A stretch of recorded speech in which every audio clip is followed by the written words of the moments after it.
as I'm pacing the pews in a church corridor, and I can't help but to hear, no, I can't help but to hear an exchanging of words. After about 12 weeks, they're pretty well gone. They're not sticking close to anybody now. They're off exploring, doing their own thing. And things have to happen fast because where they're from, the seasons happen so fast. Summer don't last that long. You don't think it lasts long here in Anchorage? Go to Barrow. It lasts a lot shorter, where winter lasts a lot longer, and that's what they need to be prepared for. So, anyhow, they normally live there. He was found in Soldotna because he was looking for another food source. You know, the lemming population had died off. He was a young guy, so it was time to go find something. You finding something back there? Huh? That's a computer mouse. You don't want that kind of mouse. Okay, fine. Now, he did cast some pellets while he was in the back of my truck on the way over here. And the reason why they cast pellets is their stomach acids. They can only go to the bathroom one way. We go two ways, they go one way. Just one. Let me help you out there. A little bit too tight. They can only go one way. And, yeah, he's already done it. I can tell their health by looking at his poop, you know. He's a little bit uncomfortable right now. He might be a little bit stressed, but he's also was in the kennel for a while, too. This atmosphere is pretty nice, actually. You know, everybody's being real polite and quiet and like that. It's nice and bright, not a lot of noise and distractions going on and stuff like that. So I can tell that from there. The other way that they get rid of the things that their stomach acids don't digest, like hair, feathers, and bones, they cast a pellet, or they puke, you know. The polite way is to cast a pellet. And he'll do that 18 to 24 hours. You don't want that. I don't want to do that. 18 to 24 hours after they eat. Once that pellet starts to form in their gizzard, they can't eat anymore.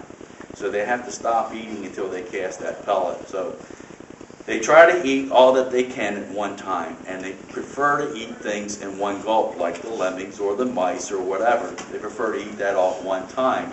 That way they can move on to the next hunt and get the next food or whatever. Their success rate is like 1 in 10. And that's why he's with us, because the way his wings are, like I said, he could fly, but he's got a curve to his flight. So his success rate will be a lot worse than that. So that handicap, he would starve to death. And if you guys come with any questions, because you just now came in, don't be bashful, just ask one up, okay? I might ask you some too. So. He's still slowly going through a molt, even though the temperatures are like they are outside. There's loose feathers inside his kennel. I don't know. You got me wondering what the heck is going on. You're usually over his molt right about a month ago. About a month ago, you go in his mew where he lives and look like a pillow exploded. Feathers everywhere.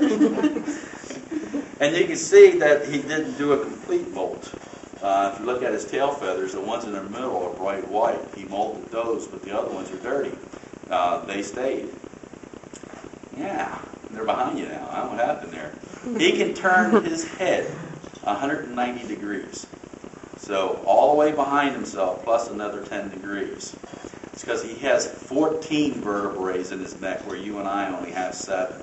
So I like to say that he used to do twice as much.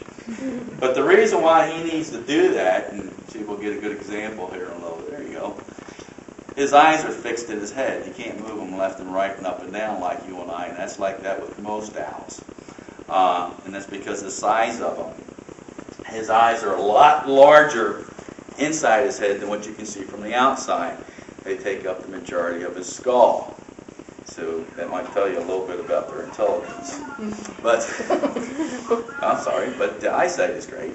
Yeah, it is. He can see approximately 2 football fields very vividly, a mouse or a shrew at the far end. We wouldn't even notice that's there, okay? But he can see them. But what he really depends on for his hunting skills during the winter time is his ears. And his ears are located,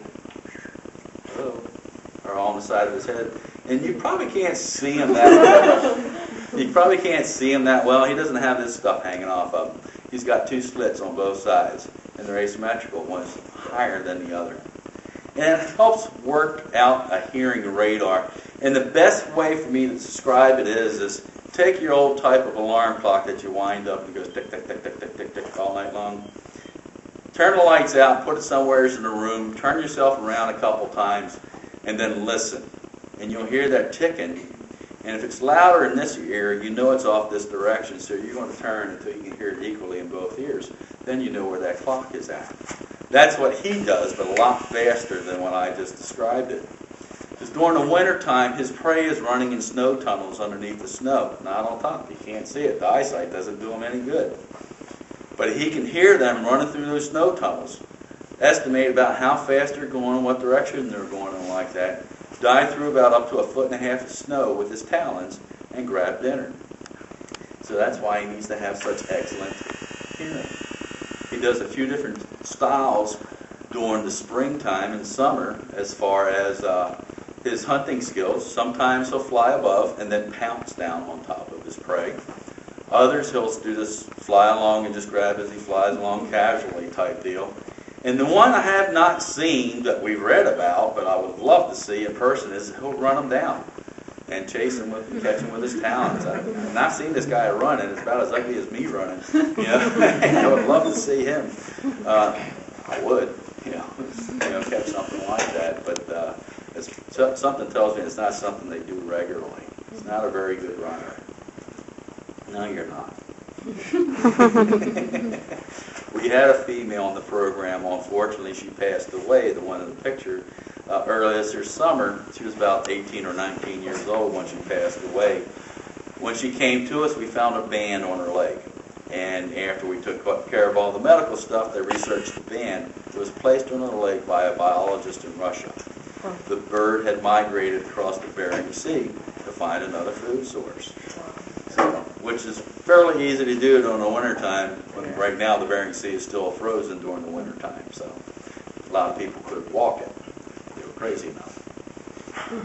But anyhow, any questions? Feel free. You can't stump me.